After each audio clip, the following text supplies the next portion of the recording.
स्वामी विवेकानंद ज्ञान और बुद्धि के भंडार माने जाते हैं।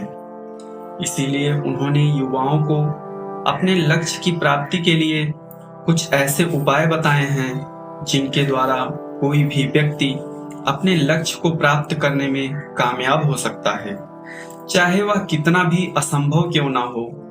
स्वामी विवेकानंद जी के जीवन का लक्ष्य ऐसे युवाओं को तैयार करना था जिनका शरीर लोहे का, मांसपेशियां फौलादी, दिल में शेर का साहस हो, मन में श्रद्धा और पवित्रता की आग हो, जिसके मन में ईश्वर के प्रति आस्था और दिल में दुखियों के प्रति करुणा हो। लक्ष्य प्राप्ति के लिए विवेकानंद जी से जुड़ी हुई एक ऐसी कहानी हम आप लोगों को यहाँ पर सुनाने वाले हैं, जिसे सुनने के बाद आपकी जिंदगी बदल सकती है। एक बार स्वामी विवेकानंद जी शिकागो भाषण देने के लिए शिकागो सायंकाल के समय वह भ्रमण कर रहे थे। भ्रमण करते समय वह एक पुल से गुजर रहे थे। उनकी नजर कुछ युवकों पर पड़ी। उन्होंने देखा कि वह पुल पर खड़े होकर नदी में तैरते हुए अंडे के छिलकों पर निशाना लगा रहे थे। दुर्भाग्यवश उनमें से किसी भी युवक का निशाना सही से अंडे के छिलकों पर नहीं लग रहा था। ऐसे में स्वामी विवेकानंद जी उनके पास गए और उनसे निशाना लगाने के लिए बंदूक मांगी और निशाना लगाने लगे।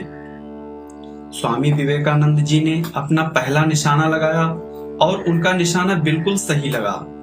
उन्होंने लगातार एक के बाद 12 निशाने बिल्कुल सटीक लगाए। युवकों को अचंभित होते हुए पूछा कि क्या आप निशानेबाज हैं? सभी युवक अलग अलग सवाल करने लगे। स्वामी विवेकानंद जी ने जवाब दिया, मैं कोई निशानेबाज नहीं हूं, अपितु यह सब ध्यान का खेल है। तो युवक ने दोबारा सवाल किया कि आपने ध्यान कैसे लगाया?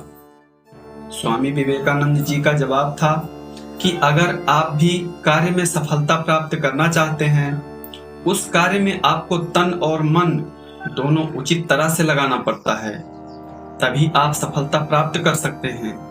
अगर आप अपने तन और मन को उस लक्ष्य में लगा देते हैं जो आप उसे प्राप्त करना चाहते हैं, तो लक्ष्य कितना भी मुश्किल क्यों ना हो, आप उसे प्राप्त कर सकते हैं। स्वामी विवेकानंद जी का यह कथन आज भी दुनिया के बहुत से लोगों को कामयाब बनाता है। स्वामी विवेकानंद का मानना है कि मनुष्य का जन्म किसी लक्ष्य के लिए हुआ है।